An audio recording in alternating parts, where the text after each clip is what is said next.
Ito po ay gagawin po nating message. At sabay-sabay po tayong may courage doon sa ating pong natutunan about the evangelism. I hope those people that watching us online ay magamit din po nyo ito pong evangelism ng ating pong pag-aralan po. So let us continue.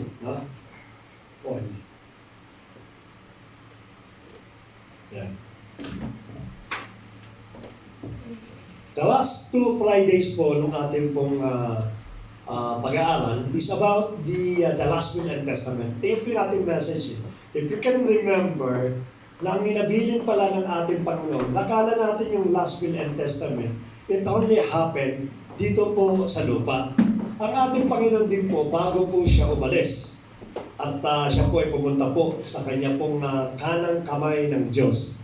Nagbilin po ito. Ito po yung last will and testament na sinasabi po natin. At alam na po ng bawat sa puto at sa mga bago po makakapakinig sa atin, yung last will and testament po ng ating Panginoon, makikita po yan doon po sa Book of Matthew.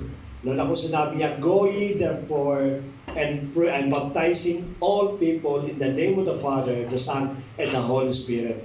Teach them to observe what I have commanded to you, and I'll be with you until to the end of the world. Ayun po yung pinaka-iniwan ng ating Panginoon. Isa pong utos na kung saan kinakalang i-fulfill po ng bawat isa po sa atin na tumanggap po sa Kanya. Then, pinalo po natin po ito ng ating pong last na message, no? Ng ating pong seminar. In fact, dun po sa last 2 message po natin, yung pong last will and testament, I think the challenging word there is, sabi po dun is, your decision is now. Kinakailangan po natin. Maaari po siguro for so many years na neglect po natin yung calling po ng Lord, na neglect po natin o hindi natin nabibigyan ng priority yung pag-i-evangelize, ay hindi pa huli po ito. Meron po tayong nagaganapin upang sa ganun ay magpatuloy po yung ating pong ministry. Salamat po kayo dyan. Yeah. Para po matuloy yung ating pong ministry sa ating pong Panginoon. So what is the message for today? The message for today is another challenge in our life. You will be my witness. No? At pinaganda ni Pastor yung actually, yung marunong, maganda po yung kanyang pagkakalo. Saan po nakaturo yung kamay? Sa bawat isa po sa atin. No?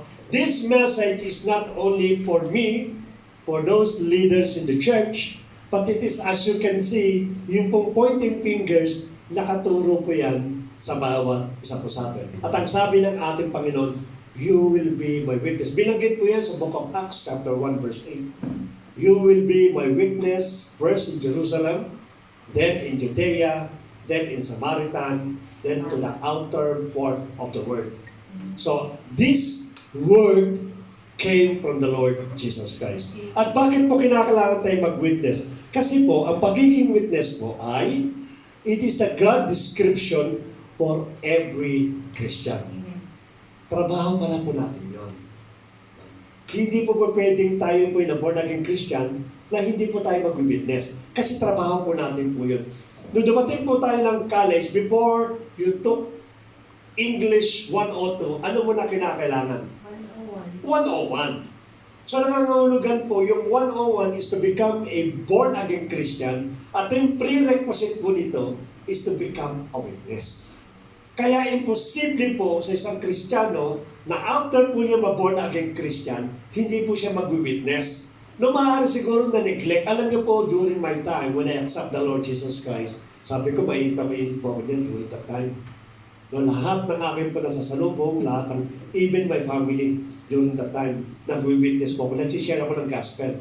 No, I wish, no, na sana po may balik muli dati. Bagamat nakita ko naman din binabalik ng ating Panginoon. Sabi ko nga kay Pastora, for so many years that we've been in the Philippines for vacation, yung yearly vacation po namin, naging parang na-compromise, naging shallow yung aming But this time, sabi ko, but this time, no. Pag uwi natin ng Pilipinas, we have to evangelize. If it is God's will to establish a JDIA sa Pampanga, then we will start the JDIA sa Pampanga. We have to be serious. about the evangelism. No, kaya tinuturo po natin ito at ito po ang pinakatrend ngayon at maaaring dito na-deceive ang mga iglesia na kung saan naging reluctant to witness ang ating pong Panginoon. But in fact, during that time, napakasipag po ng ating Panginoon. Lahat ng kasama po niya. At may makikita po natin yan kung gaano po na-challenge at ano po ang naging resulta ng pag-witness po natin sa mga mana sa buhay, sa mga kakilala natin, kaibigan natin, at sa mga nasasalubong po natin. Kaya ang sabi po ulit natin, your decision is now. Kinakailangan na po yung bawat decision po sa atin. Ano po yung text na kinunod ko po? Ang akin pong text, mahaba-haba po ito. Luke chapter 10, verses 1 to 20. Pat hindi po natin babanggitin yung lahat po ng verses. Dito po kasi natin kukunin yung message ng ating Lord regarding for the witnessing. Tingnan po natin kung ano yung naging experience ng mga nauna sa atin. At sa pamamagitan ng kanilang pong buhay, ma-encourage po tayo. Maging challenge po sa atin, ito pala yung mga nangyari, yung mga nag-witness sa ating Panginoon. No? Bagamat, ito po ay nangyari 2,000 years ago, pero titingnan po natin kung ano po naging resulta po nito. In fact, tayo po yung byproduct po ng mga taong ito. Tayo po naging produkto. Inabot po tayo ng biyaya ng ating Panginoon because of these people. Diba, napakasarap na kung nabahagi sa akin, it's about time to share ko din naman. In gratitude, una-una sa ating Panginoon. Pangalawa, doon sa mga talagang nagbigay ng buhay sa ating Panginoon. Again, hindi ko pa babasahin yung chapter, verses 1 to 20. Kukuha lang po ako ng few verses po dito. Sa verse 1, after this, so may nangyari. Sabi ng ating Panginoon, after this, so may nauna po yung may paliliwanag po natin. The Lord appointed 72 others and send them on ahead 2 by 2 into every town and place where He Himself is about to go. Ang sabi ng ating Panginoon, magkaroon muna ako ng advance party. Before, napuntahan ko yung bawat sulok ng bawat bahay, papunta po sa Jerusalem, magpapadala muna ako ng 72. At ang order battle po sa kanila, every house na dadaanan po ninyo, every citizen na masasalubong po ninyo, you have to witness, you have to evangelize. Yan ang sabi ng ating Panginoon. So nangangahulugan po, minauna na sa atin. Hindi na po tayo mag-evangelize ngayon. 2,000 years ago, minauna na po mag-evangelize. Now, sundan po natin. Ang sabi niya, and He said to them, the harvest is plentiful, but the laborers are few. Therefore, pray earnestly to the Lord of the harvest to send laborers into His harvest. Nakita niya, ang ating Panginoon Kristo, alam niya na napakadami ng dapat anihin. Kaya lami-issue po siya. Binanggit na po niya ito sa verse po na yun. Doon nangangahulugan, pag sinabi po nating aanihin, may umaani ba ng palay na hilaw pa yung palay? Nangangahulugan, hinog na po. Pag hinog na po, the first thing that the farmers will do, harvestin po yan. Kasi nakita niya, hinog na. Nakita ng ating Panginoon, every house na dadaanan po na ninyo, handang-handa na tumanggap ng gospel yan. Because why? Because magaling ang iglesia natin, because ang leaders natin talagang hindi. Sapagkat ang Diyos mismo ang nag-prepare. So what you can do only is to harvest. Harvestin mo na. Napakadali po yan. Kaya man tao po ngayon, pag sinira po natin ng Word of God, napakadali na maintindihan. Why? Because alam na ng ating Panginoon is an harvest time. Then pagkatapos po nun, sabi niya, whatever house you enter, first say, peace be to this house. Yun ang sinabi po niya. Then after that and so on, mabasahin po natin, mahaba po yan. Here comes the result. No? Nung pinadala ng ating Panginoon ng mga disipulo niya, 2 by 2, 72 po yan, pinadala po niya. Bumalik po yan sa ating Panginoon before the Lord Jesus Christ reaching Jerusalem. And look at this, how these people make a news sa ating pong Panginoon. So the plot of the verse, ang sabi po doon, the 72 returned with joy. No? I would like to emphasize, bumalik po ito na may katuwaan. Pag ginamit po natin yung joy na nangangahulugan, they satisfied for what happened to them. Hindi sila bumalik, Panginoon, pagod na kami. Lord, yung pong sinishare ko sa kabilang bahay, binabastos mo ko.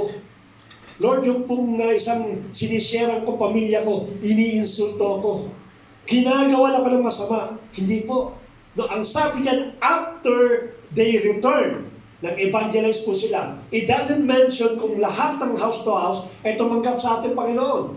It doesn't mean that lahat na nasa lubong po nila, they accepted the Lord Jesus Christ. But look at the 72, when they return, ang sabi po doon, they return with joy.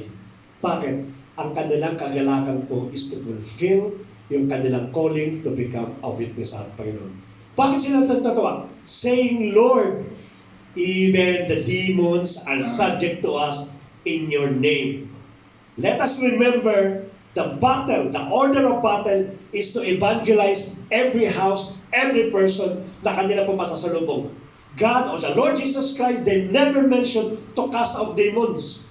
That's not your battle order. Hindi pasama sa order po ninyo. But look at these people. Lord, kahit pa rin mga demonyo, napapalayas namin sa pangalan po ninyo. Sa katuwan po nila. At mamaya bibigyan natin i-emphasize kung anong kinalaman po na authority na napapractice po natin doon po sa gospel when sharing the word of God.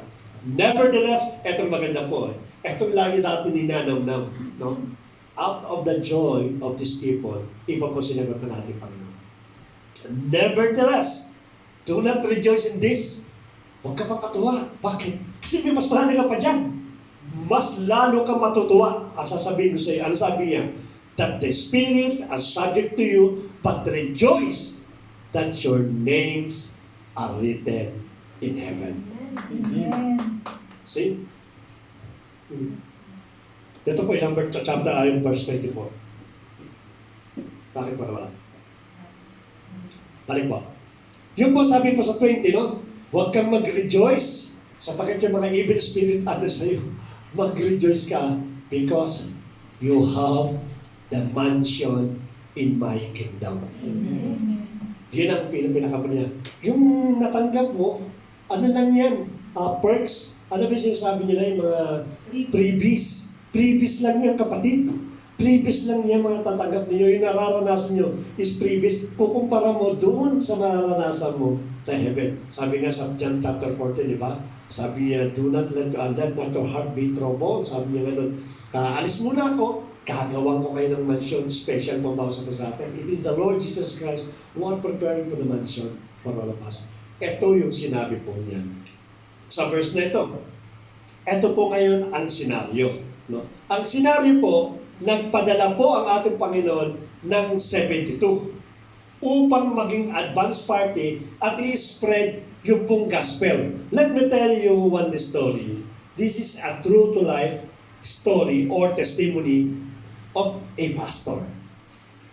Yung pong tatay at anak po niya na lalaki, ang kanila pong daily routine is they went outside to the community to give a tract. Ano niyo pa yung tracts? Yung pong isang maliit na parang notes po yun, at nakalagay po din yung pinag-aralan natin niya, 4 na evangelism. No? Yung pong unang-una, that everyone has sinned, and the punishment of sin, and the love of God, at ang pangatlo po, it is the way of God, which is the Lord Jesus Christ. Yung po nakalagay sa tracts, and until this time po, yung pa rin po nilalagay. They always went outside to evangelize to their community. One day, nagkaroon po ng malakas na bagyo ng yelo. At according po doon sa nagbabalita na pakinggan nila, na hindi po safe na lumabas. So tumagamang ito, nag-uusap sila, sabi niya, son, sa oras na ito, sa araw na ito, hindi mo tayo mag-evangelize. Kasi napakinggan ko sa radio na delikado po na lumabas. Dahil na malakas ang yelo, wala na yelo. So yung pong anak, sumunod po siya at nag-stay sa bahay. But while staying in the house, yung kanyang urge, yung kanyang pong kumakabog talaga yung puso niya. Mag-evangelize? Paano ba sinabi ng tatay? Delikado daw. So nag-aagaw yung kanyang puso at isipan kung siya ba ay lalabas at mag-evangelize. Yun ang kanyang pong istorya. But at the end of the day, nanalo po yung kanyang puso. No, lalabas talaga ako, mag-evangelize ako. So, he went outside to look one house. Nung nakita niya po yung bahay, kumatok po yung bata para mag-evangelize. Para magbigay ng tracts at mag-evangelize nga po. So, nung makakatok po yung bata, walang nagbubukas po ng pintuan. Napakatagal. Ang sabi ng bata, wala pang tao, aalis na lang ako. Pero nung siya po is about to leave the house, the door, nakita niya yung veranda, may ilaw naman. Sabi niya, may ilaw. May tao dito. Pangalawa, umuulan nga, bawal lumabas. May tao to. So, one more time, he knocked the door. At yung pagkatok po niya, may nagbukas po na isa pong matandang lalaki. So, as usual, binigay po yung truck at ang sabi niya, I came here because God, the Lord Jesus Christ, sent me here para iparating sa iyo yung message that God loves you very much. And He is concerned about your life. Sabi sa matanda. So yung matanda po, siya po ay manghang-mangha, makikita sa mukha po niya. Tapos nung binigay po yung truck, sabi pakibasa po ta, at habang lumalayo yung bata, sigaw siya ng sigaw, God loves you, God loves you. So na-amaze po yung matanda. One Sunday, sapagkat yung tatay po ng bata, ang siya pong head pastor, nagpe-preach po siya. At dumating yung matanda during the worship service. After po ng worship service, lumapit po yung matanda doon sa pastor. Sabi niya, I'm looking for a boy. Sabi niya, sinong bata? Kasi marami silang bata doon.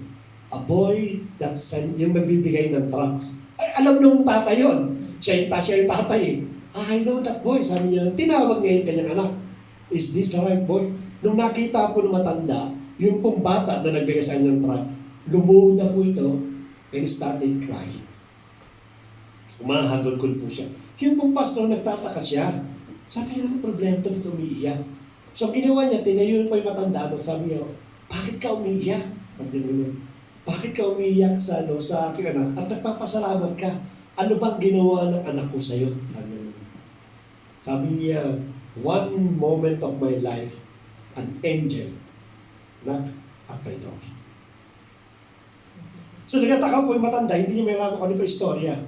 Sabi niya, you know, when your son knocked at my door, I'm about to hang myself, to kill myself. Because I found myself, it is useless. I don't see any reason to live. I don't see any direction of my life. Totally, ako po ay walang silbi. So I decided to hang myself. When I about to hang myself and jump on the chair, I heard a door knocking. Nagdanak daw po. Ang sabi ng matanda, I don't mind. Doktor, magpapakamatay na ako eh. It's about again to jump. Nung siya tatanong po ulit, lumakas daw yung katok. Ang sabi niya, sino ba itong storbong ito sa pagpapakamatay ko? Sabi niya gano'n. Again, I don't care. Sabi niya, kumatok ulit yung paano yung bata, malakas na malakas. So because hindi niya na makalaman kung anong gagawin niya, so bumaba po siya ng bangko and that's the time that he opened the door. The first time na narinig sa buhay niya that God is concerned in your life. Imagine po, eksaktong-eksakto po yung message ng ating Panginoon doon sa matanda. At ang nangyari po sa old man, he started ministering doon sa simbahan po na yun. Imagine po niyo yung gospel. No, hindi natin malaman kung ano yung kapangyarihan ng gospel sa isang buhay po natin na pwede pala tayong mag-save ng buhay po ng isang tao. At nangyari po dito, lumabas po yung pagiging kakulit ng bata. No? Yung imagine, ang nakita ko sa story ito, when I heard this testimony, yung kanya pong willingness even in times of danger. If you really accept the Lord Jesus Christ at tayo po'y nagkaroon po talaga ng pagmamahal sa ating Panginoon, hindi ka maaawat kahit in danger to share the gospel. Why? Because I've been experiencing these things, naranasan po namin, yung pumiligtas ka ng Panginoon, magkaroon ng kaligayahan. No? Sino ko para pigilin at hindi i-share yung kaligayahan po na yun? Ano po ba ang purpose po? Tingnan po natin, no? Para magkaroon po tayo ng idea. There are a lot of purpose na hindi ko na po iisa-isahin. I put some list, no, pure list. na kung isa-isahin po natin about the Bible, about the gospel, hindi po tayo mauubos, hindi natin matatapos ang isang araw na ito sa dami po na nakalista. But let me give you some good example na ang purpose pala ng gospel, it is not only to give eternal life. Ang kala kasi natin buhay na walang ganlam. Katulad ng batang ito, he saved one person because of the gospel. So ano po yung mga one po ng gospel po natin? Diba, i-heal a broken-hearted? Sa Psalms 147 verse 3, look at the generation now. For them, it is easy to kill themselves, to commit suicide. Maraming kabataan, if you try to read the record ng mga tao po nagpapakamatay. Because why? Because of the broken-hearted. They don't know, they don't have someone na pwedeng magbuo ng kanila pong puso.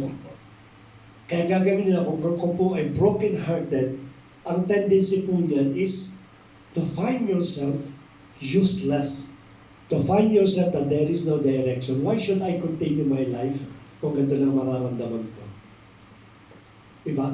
Ang gospel po, nagme-meant po siya ng mga broken-hearted. Binubulit siya ng ating pong Panginoon. Hindi po tayo pwede magbuo. Ang ating Panginoon ang nagbubuo po dyan. Sino po? To show the direction in life. Alam niyo po ba, the worst person that live on earth is what? Is who? Yung po walang hope.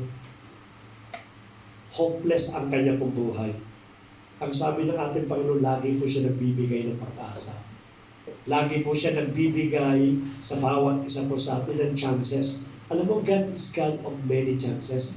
Ang tao po, napapapagod po siya. Pambihira to si Kuya Bert, 3 beses, 4 na beses ko na pinagpapasensya niya. Wala na, sagad na ako eh. Pero Panginoon po, never, sinabi po yan, is a God of many chances. Nadapa po tayo. Why? Because of badly needed. Because of the urgent needed. Gusto mong bumangon? Then God give you another chance. Nung nabuo tayo muli, nawasak na naman tayo ng problema natin. Again, you start condemning yourself. Talaga naman napakatigas ng puso ko.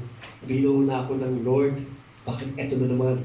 Wasak na naman, wala na naman direction ng buhay ko. God will give you another chance. When you come to Him, He will give you another chance. Alam niyo maganda sa ating Panginoon? No? Naikwento ko na ito, but let me tell you again the story of a person na inallow po ng ating Panginoon. I do believe some of you listen narinig niyo na po ito. One day po, umakyat po yung tao sa langit. God allow him to go to heaven. Sabi niya, pag akyat niya sa langit, Panginoon, kilala mo ba ako? Kilala kita. Sabi niya ganun. Alam mo ang buhay ko. Alam ko ang buhay mo. Sabi niya ganun. Para malaman mo na alam ko ang buhay mo, pumasok sa isang kwarto at makikita mo there are 2 baskets of your life. So, pumasok po ito at nakita niya meron ng 2 baskets of life. Yung una, yung mabubuting ginagawa po niya. Yung kanan, ito yung lahat ng masasama na ginagawa po niya. So, nagtanong po ito sa Panginoon, pwede ko bang buksan yung mabubuting ginagawa ko? Of course, because that is the work that you done. So, binuksan niya po, nakita niya po konti lang. Kasi ang buhay po ng tao nito is wala po siyang direction. No? Kumbaga sa walang patutunguhan yung kanya po. Kaya sa dami ng kasalanan po niya. So in short po, binubuksan niya po yun para makita po niya, here comes the other basket. Lord, hindi ko na bubuksan. Yung pong basket ng kasalanan ko. I know Lord. I know. Kinip mo lahat ng record. Punong-puno yan, nag-aapaw yung basket ko. Sabi niya. So I feel ashamed na buksan po ito at makita po. Ang sabi ng ating Panginoon, try, open it, so na makita mo. So out of curiosity, ang ginawa po ng tao, binuksan niya yung basket po niya. And you know what he found? The basket is empty. Nagkulang po siya, Panginoon, bakit empty ito? Anong ginawa mo? Tinago mo yung lahat ng ano? No. Ang sabi ko sa iyo, I keep no record of sins. See, look at this. Kung kamatay ng ating Panginoon. sometimes hindi natin nalalaman ito. Hindi ito nagiging motivate po natin in order to share the goodness po ng ating po Panginoon. Ano pa po? To turn the sorrow into dancing. No? Pag ikaw po'y nalulungkot, pinasasayatan ng ating Panginoon. I remember yung pong footprints in the sand. They changed it already. No? Sino nakarinig po ng storya ng bagong footprints in the sand? Noong una kasi, sabi magkakbay na sila di ba? O kinakarga na pala siya. Sabi niya, bakit wala na? Isa na. Yung bago po, kinarga po siya, pero nagulat po siya. This time, yung kanya pong footprints na isang set, na isang tao lang po, magulo. Pagganong-ganong. Lord, eto ba ang buhay ko? Bakit ako magulo yung aking nilalakaran? No, anak, hindi magulo ang buhay mo. Nung ikaw malungkot. I keep you in my arms. Now I started dancing with gladness. So sayaw po yan. I turn your mourning into dancing. Kaya nga wala akong makitang reason kung bakit tayo dapat malungkot. Tama, may problema po tayo. That's a reality, that's facts. Nagkakaroon po tayo ng mga pagbaksak sa bawat buhay po natin. Bakit tayo malulungkot? Meron tayong Panginoon na, sabi dyan, I turn your mourning into dancing. At kilala niyo kung sino nagsabi po nito? King David. Napakaganda po ng kanya pong buhay. Then to give the liberty to the captives. Kaya tayo nagsishare ng o nag-witness tayo because we know already that a lot of people is captives by different kind of sins and vices. The only thing that these people to free from the sins para po mapalaya tayo sa mga vices, sa mga masasamang bisyo po natin, is only the gospel. Yun po magpapalaya sa kanila. Kaya ito sa mga one reason po kung bakit natin dapat sinishare ang Word of God. Meron kang magulang na hindi makatakas-takas sa pagsusugal, sa pag-iinom, sa pambibisyo, at sa marami pa. You keep on praying for them. No, Lord, baguhin mo yung tatay ko. Kasi ganyan, baguhin mo yung nanay ko. But little we know, the only thing that these people can change their life is what?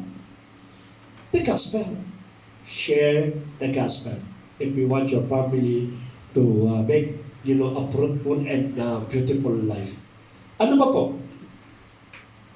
To correct the character of a person. Binabago po ng gospel yung lahat ng character na hindi po natin kaya baguhin. And lastly po, marami po yan, no? To know the truth and the truth will set them free. This is the power of the gospel. Kaya why? Not sharing the Word of God. Because that is the power of God na ginagawa po upang mangyari po lahat ng bagay nila. Ano sabi po ni Paul? Sa Romans chapter 1, verses 16 to 17, For I am not ashamed of the gospel, for it is the power of God for salvation to everyone who believes, to the Jew first and also to the Greek. For in it the righteousness of God is revealed from faith to faith, as is written, the righteous shall live by faith. Alam ni Pablo kung anong kapangyarihan ng gospel na dala-dala po niya. It is the gospel unto salvations. Ganyan po katapang si Pablo. Bakit po? Kaya nga sabi po niya, kunin mo ng buhay ko. But you cannot order me to shut down my mouth and to share the gospel. Why? Because it is the power of God unto salvations. If we want someone na magkaroon po ng magandang buhay, then it's about time to share the gospel. The power of God to change people's destiny, and that is help. Alam niyo po, kung magiging realization lamang sa bawat buhay po natin, na yung mga mahal natin sa buhay, na hindi kumikilala sa ating pong Panginoon, that they are destined to go to hell, magmamadali po kayo to share the gospel. Magmamadali po kayo. Why? Kasi alam mo ang sitwasyon po ng hell. Alam ng bawat sa po sa atin kung paano po ang katakot-takot na hirap doon po sa hell. No? Kung alam po ng bawat sa po sa atin yun, at hindi tayo nagsishare ng Word of God, definitely magkakaroon tayo ng problema. Nangangahulugan that either sinusolo mo, ayaw mo i-share yung gospel, or ang ginaan mo is hesitant ka at wala kang pakialam for someone to go to hell. Dapat magkaroon po tayo ng realization po. In 1919 po, the American Congress, nagpasa po sila ng amendment, 18th Amendment of the Constitution. Why? Because during that time in 1919, the President of the United States saw what is the future of the United States in the coming years. Nakita po nila na hindi pong alak, pagiging lasinggero, pagiging mabisyo, ang siya daw pong pumapatay sa society ng Amerika. It will be soon or later, after few years, alam nila na America will collapse or will fail because of the new generation to come. So, in order to prevent all these things, ang sabi nila, magpasa tayo ng batas. Ano batas? Bawal ang mag-iinom, bawal ang mga bisyo. At ito pong mga community na ito, they agree for the new law.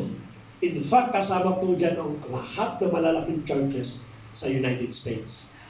This is a brilliant and perfect idea. So immediately they implement the amendment. Wala nang inom, wala nang bisyo, wala nang tao. Parang sa Saudi Arabia, sa UAE, no, hindi ka pwede magpalakad-lakad ng pagkalong-kalong ka. Kasi bawal, huhulihin ka talaga. So in order na ma-prevent po at magkaroon po ng future ang Amerika, ganun pong ginawa po nila. But you know, after few years of implementing this law, you know what happened? It failed. And then discontinued this law. Then they gathered together. What happened? Ano nangyari? Bakit hindi naging successful yung ating pong amendment, yung ating pong batas? You know what is the reason? Because the reason, no one can change a country, society, and community except only through the gospel of the Lord Jesus Christ. That's the most important. Kaya nga po, during that time, no, nung tayo po nagkaroon ng pagkakataon na may involved sa politics, ang sabi ko po lagi, ang aking pong agenda, bumoto kayo ng tao pong may takot sa Diyos. Hindi po matalino. Bakit po? Marami na matatalino na patunayan natin. Hindi naman nag-asenso pa sa Pilipinas eh. I'm calling right now for those people in the Philippines na magkakaroon po ng eleksyon sa darating na May. No. Huwag po tayong padaya. If we want to change the society, katulad po nangyari sa United States, no, nag-fail yung kanila pong solution. No, ang gawin po natin is ask those people kung sino po talaga ang bitakot sa Diyos. If one country lead by a righteous people, ang sabi ng ating Panginoon, I will heal their land. Gagamutin po ng ating Panginoon po yan. Kaya ito po nangyari, kaya napakahalaga po sa bawat sa ating evangelism. Kasi bakit po? Kung ikaw po nagsishare na mag-isa, at may na-convert kang isa, at magsishare kayong dalawa, later on, 4 na po yan. At yung 4 magpapatuloy, ilan na po? 8. And so on and so on. Magkakaroon po yan ng domino effect sa ating pong society. No? Isip tayo ng isip, paano may mga kabataan natin na muling itama yung kanilang daan upang sa future ng ating bansa ay maging maayos. Isa lang po ang solusyon. Spread or share the gospel of the Lord Jesus Christ. At pag yan po naunawaan po na maraming estudyante, maraming tao, expect, no? Ako po, may issue po tayo. Expect po ninyo na magkakaroon po ng malaking pagbabago po sa ating pong bansa. Hindi lang sa bansa po natin, but all around the world. So, evangelism is not an option, but it is a must. Tandaan po natin. Mag-evangelize ba ako, pastor? Huwag mo nang tanungin. No? Pag sinabi po natin evangelism, it is a must. A prerequisite for every Christians. But what is the problem? After saying all these things, ano ba nagiging problema po natin? Bakit napakahina po ng evangelism at napakahina po ng pagbabago sa sistema natin, sa ating country? Pinanggit na po ni Paul yan. Ang problema po, the harvest is plentiful, but the laborers are few. Lord, asa na yung mga laborers mo? Kasabi mo na dapat. Ito ang mga laborers. No, it's a matter of choice. No, it's a matter to decide, Lord, let me be your laborer. Alam ko naman, nasasamahan po niya ako. Kaso, wala po tayong decision making. He's looking for a laborer, kasama na po yung 72 na una. Pat ang sabi po doon, kukunti pa rin po. No, if you try to do a survey about the number of churches around the world, makikita po niyo napakadami po. Ang daming churches po sa buong mundo. Ang question ngayon, i-multiply mo lang ng tag-iisa yung bawat membro po ng churches na yan, pagdating po ng isang buwan, ang buong mundo po, Kristiyano na. Bakit po? Kasi ang focus ngayon ng churches, sorry po, no? Tamaan man o hindi tamaan, ang purpose po ng mga iglesia ngayon ay ano? Pera. Negosyo. Ginagawang negosyo po ang bawat iglesia. At tandaan po natin, na pagdating po ng panahon, kayo po ay magsusulit sa harap po ng ating Panginoon. Kung ginamit mo bilang negosyo, pagkakakitaan ang iglesia po ng ating Panginoon, definitely magkakaroon po kayo ng oras at darating po yan. The first thing that we have to do is to evangelize, to bring all the people to the kingdom of God. Yun po yung ating pong assignment. At ang laulitin po natin, maaaring natigil tayo po so many years, but let us remember, tayo po ay mahalagang witness. Sa isang korte, hearing, ano po ang pinakamahalagang parte ng tao o pinakamahalagang tao po sa korte? Witness. Pagka marami kang witness na nakakita ng account ng tunay, asahan mo yan 100% panalo ko sa kaso. Ganun din tayo. Kaya tayo kumukonti ay hindi dumadami yung mga citizen ng kingdom ng ating Panginoon kasi nga walang nag-witness. Either takot, ayaw ng responsibility, ayaw ng maraming gagawin at maraming iisipin. Ang mabuti pa lang, umattend na lang ako ng church, umupo na lang ako, makapakinig ako, tapos uuwi ako, then continue my life. Ganun po nangyayari sa taon sa puso. Kaya ngayon, huwag ka magtataka at never mong kukwestiyonin ang Pilipinas ang gulo eh. Bakit magulo? Dahil maraming politician? Hindi. Dahil hindi ka nag-share ng gospel. That's the main issue kung bakit magulo isang bansa. Sapagkat ang gospel po, ang siya lamang po makapagbibigay ng tamang solusyon. Ano po ba tawag to sa mga nagsishare ng Word of God? Romans 10:15, as how are they to preach unless they are sent? At it's written, how beautiful are the feet of those who preach the good news. Yun ang sabi po dito ni Pablo. Napakaganda ng paa. Yung sino daw po ang nag-share ng Word of God. Bakit di sinabi, napakaganda ng buhok, napakaganda ng mukha, napakaganda ng katawan. Bakit paa ang ginamit dito sa verse na Romans chapter 10 verse 15? Ano yun po ba? During that time ng ating Panginoon, alam niyo yung parte ng isang tao na pinakamadumi. The most dirtiest part of the body. Paa. Kaya ngayon maghugas ang ating Panginoon ng paa eh. It symbolizes of humility. Bakit po? Kasi ang paa pinakamarami po yan. Gawin mo, naglalakad yan. Nakapaa. Lalakad dyan po yan na mainit. Alikabok. Pagkatapos mo yung mga ilog na dadaanan, sampa sa ilog, ahawt ulit, halo-halo. Kaya ang customary po ng mga Hudyo, pagpapasok po kayo sa bisita sa bahay po ninyo, the first thing that the person na may-ari po na is to wash the feet. Kasi yun ang pinakamarami po eh. Pero sabi dito, kung sino raw po ang nag-share ng gospel, how beautiful your feet. So nangangahulugan, your totality, napaka-perfect po sa ating Panginoon na nag-witness at nag-share po ng gospel. Ito ang mga mapapalad. Darating po yan, ako po naniniwala ako, when they go up to heaven, napakalaki po ng commendation nito sa ating pong Panginoon. In fact, ang sabi po daw, if you win one soul, it means that you have one crown, the crown of life. Ang sinasabi po dito. Kaya mahalaga po na malaman po natin ang lahat ng bagay nito. No? We don't have excuse. Wala tayong excuse eh. Bakit po? Kasi, itong 72 to, they learned the gospel through the Lord Jesus Christ. Nalaman po, sapagkat ang teacher po nila ating pong Panginoon sa Kristo. But let us remember, they never baptized by the Holy Spirit. No, they just only learn what is the gospel through the Master. Kung nalaman namin ng gospel, they share the word of God, they experience a tremendous victory without even the presence of the Holy Spirit.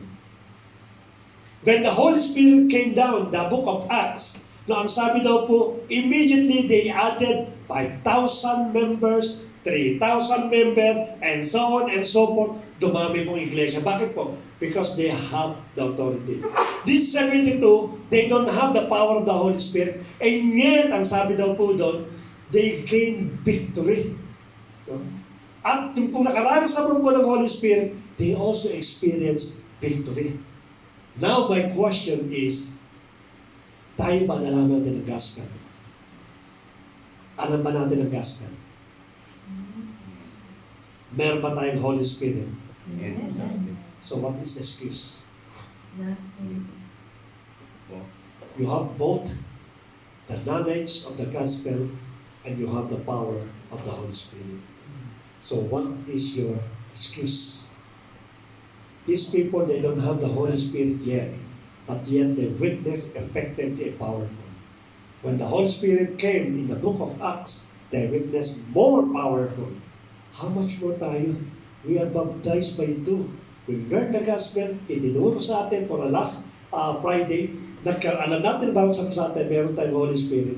Then, wala na po tayong excuse para sabihin mo, Pastor, I cannot evangelize. Meaning, it is not the Bible, it is not the church, but it is your decision kung bakit kayo hindi makapag-evangelize. And let me go back again sa sinabi po ni Pablo, how beautiful and the feet of those sharing the gospel. Yun po ang sabi ng ating kapatid. At sinabi din po sa Luke chapter 10 verse 17, the 72 returned with joy, saying, Lord, even the demons are subject to us in your name. Let me emphasize these things para malaman po bawat sa atin. These people, they don't know the authority. They don't have the agenda of the power of the Lord Jesus Christ. What they receive an instruction is to share the gospel. But when they return, now they have a bucket. Because suddenly they experience that even the demon spirit or the evil spirit is subject to them, to the Lord Jesus Christ. Alam nyo, ang gospel pala, those people that sharing the gospel, lumalabas pala yung kanyang authority. Kaya pala yung mga tao hindi nagsishare ng gospel, napaka-timid po niya. When the problem comes, hindi po niya alam ang gagawin po niya. Why? Because he never practiced the power and authority. Lately po, na-realize po namin, no, ako po matagal na nag-start ng pag-i-evangelism. Not literally, but yung pong sharing, yung opportunity to share in every person na nami-meet po namin sa anumang sa kalsada, sa kainan, o sa man lugar. But you know, this kind of a passion, bumalik po sa akin ito, kailan po? When me and Pastora started a daily vlog. Nung nagdi-daily vlog po kami, kasi hindi lang po kami nakapagbibigay ng encouragement at the same time yung gospel po, I found myself na, sandali, share kami ng gospel. How about those people that we experience? We met, anong gagawin po namin? We have also to share the gospel with these people.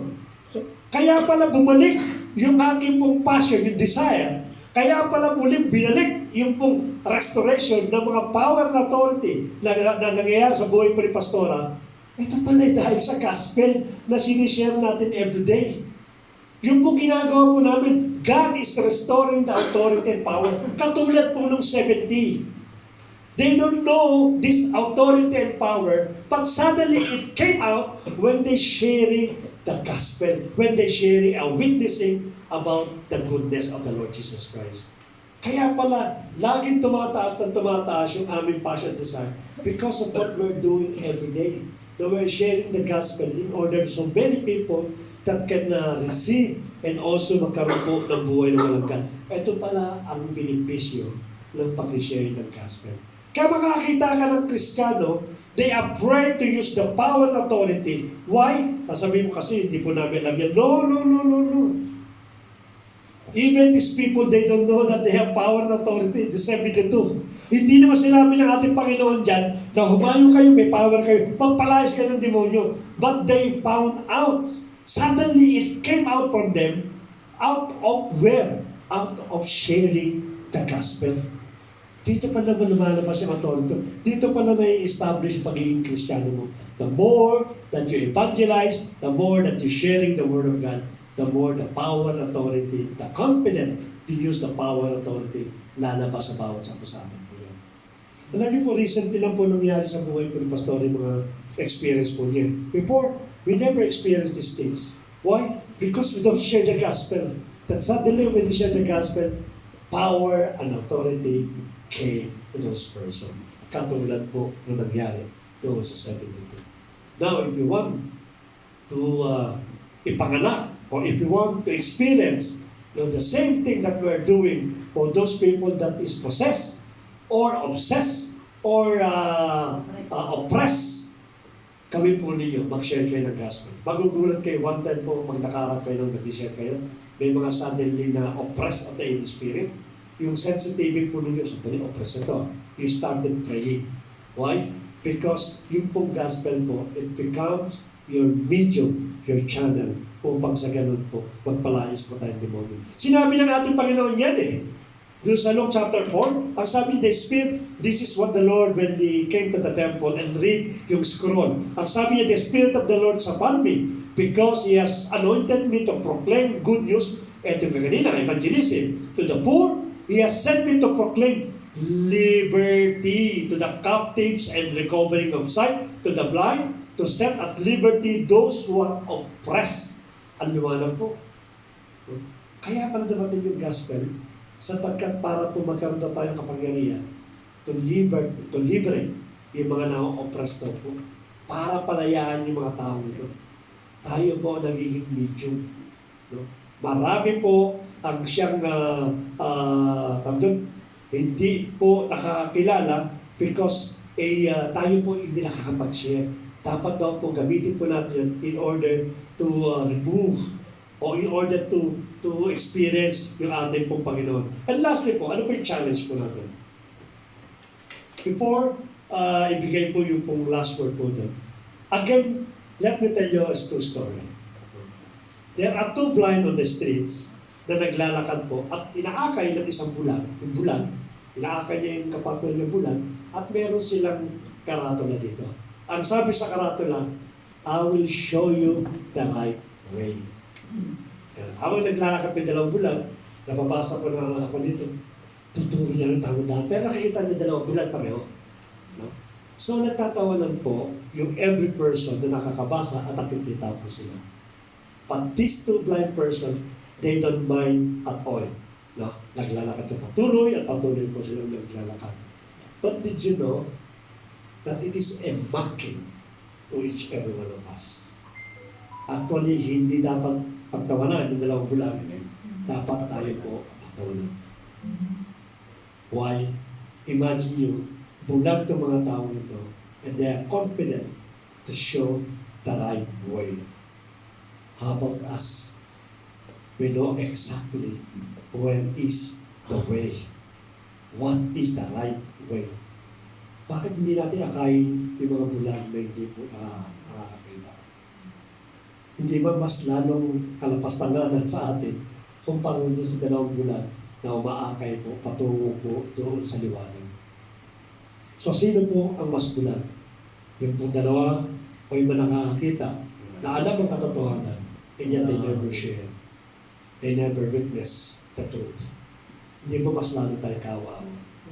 Mas lalo tayong katawa-tawa sa mga nangyayari ng ganito. And lastly po, gusto ko pong iwan itong verse dito. Ito po nga. A lie can be loud and boastful because truth, it is silent. A truth become truth when exposed and shared to others. Mananatili po, truth lamang po yan. Theoretical.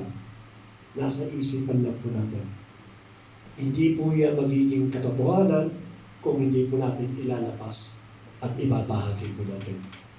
Again, ang sabi ng Lord, the word is ready to harvest.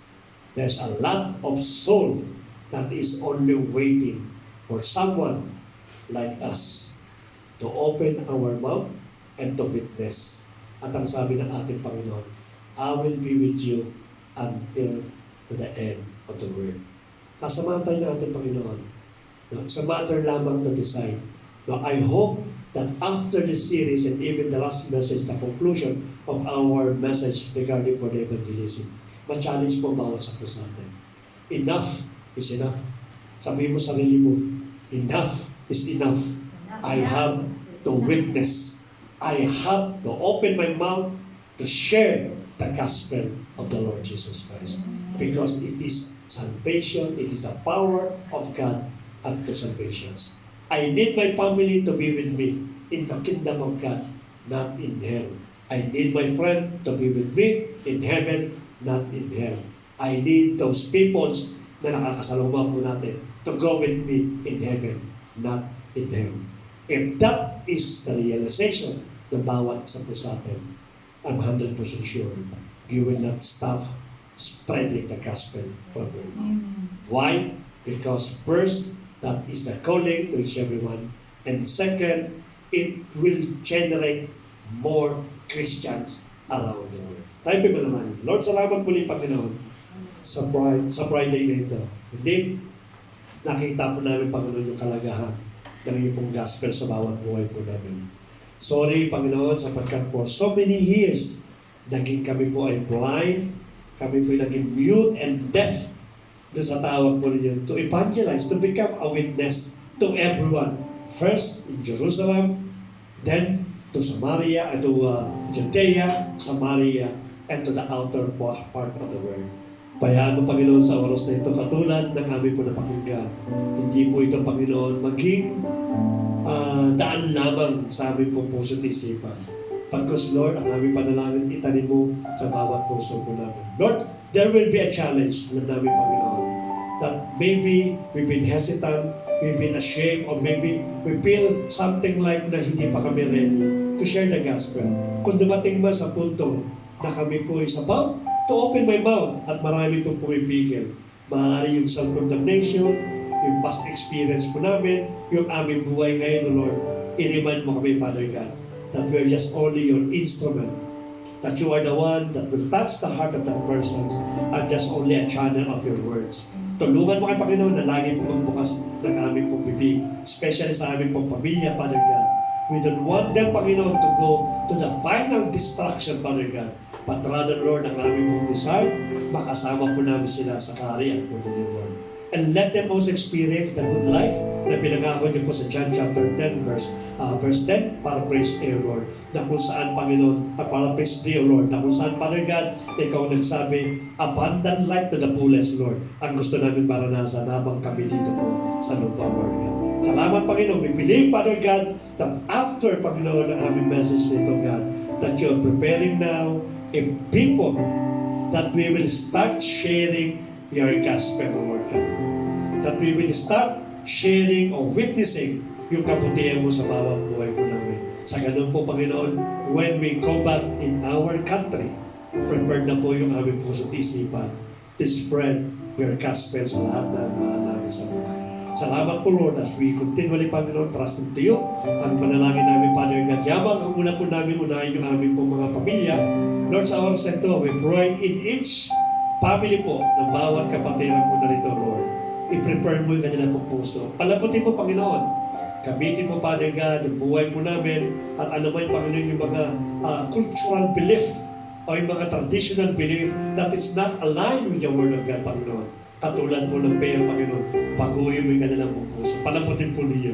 O pagkakating ng panahon na magbabahagi na kami, Father God, they are ready to accept your words, Lord God. Salamat po, Panginoon, sa lahat ng gagawin mo, Father God, sa buong araw na ito, Lord. Hindi, Panginoon, ibig yung aming mga kapatiran na hindi namin nakasama. Lord, pagpalain mo sila, ingatan mo sila, Father God. Let them also experience your blessing, financial breakthrough sa kanilang mga buhay, Lord God. At maranasan po nila, Panginoon, muli ang pag-ibig na nagbubula po sa iyo. Salamat muli, Father God. The rest ng araw po tayo sa iyo namin pinagkakatiwala, Father God. Kaya po, Panginoon, the whole Friday po is only belongs to you. And let your name be magnified and glorified. Hindi lang po sa buhay po namin, even sa iglesia ito, Lord God. You will be the center of this church. It will be more of your presence and less, Panginoon, of our presence, Lord God. Thank you so much. To you we bring back the glory, the praise, and adoration in Jesus' mighty name. Amen. Amen. God bless po sa inyo lahat.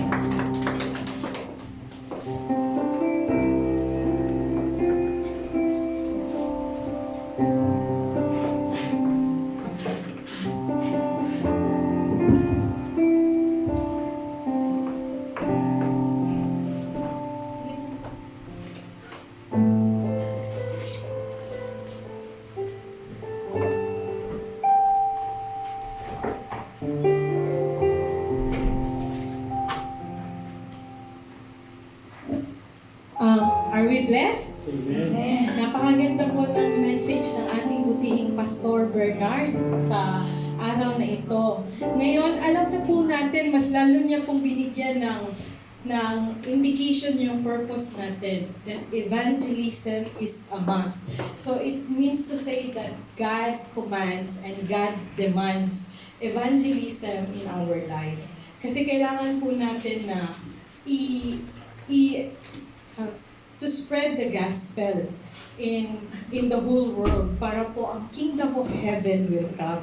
So, kailangan ito po yung isa as a Christian na maging heart po natin.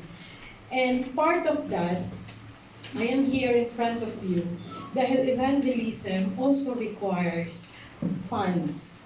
Tayo pong mga Kristiyano, kailangan nating i-uplift ang evangelism by also following the commands of our Lord God and Savior, na bigyan natin ng support, not only with our strength, but we have to give everything in evangelism.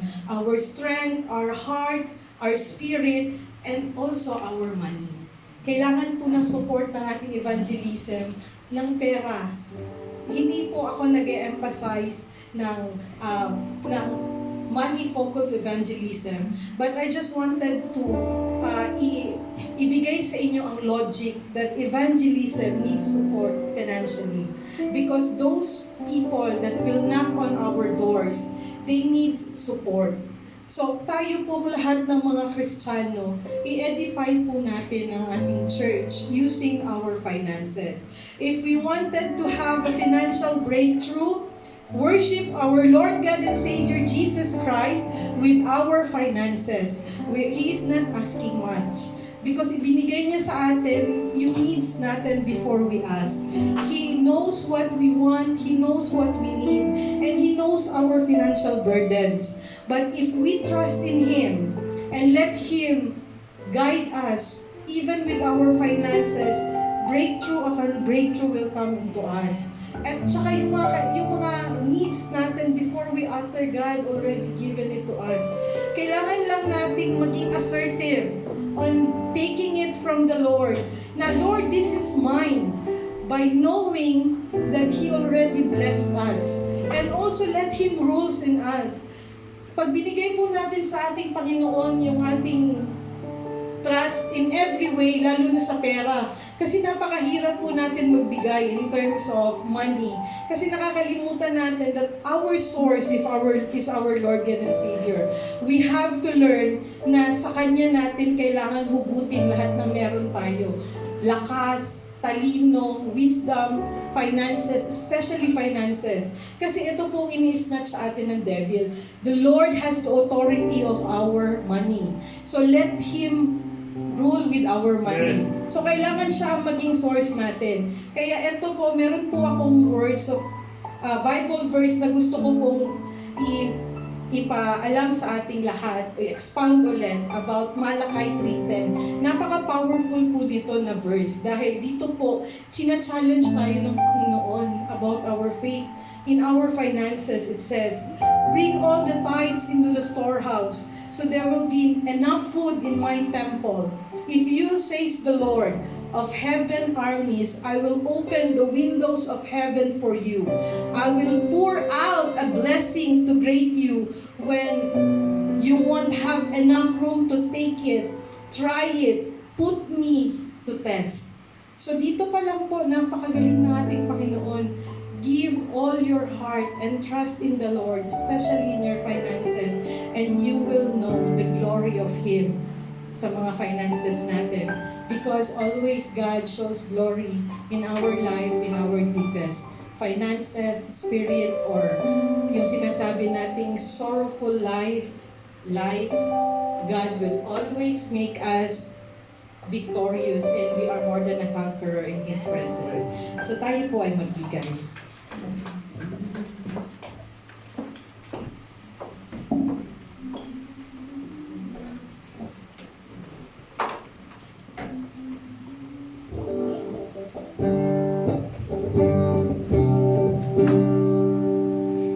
Di mangangamba sa kawalan, pagpapalaboy laging laas. Di matatakot sa panganib, pagkat nariyan ka palagi. Di matitinag sa pagsubok ang pagsama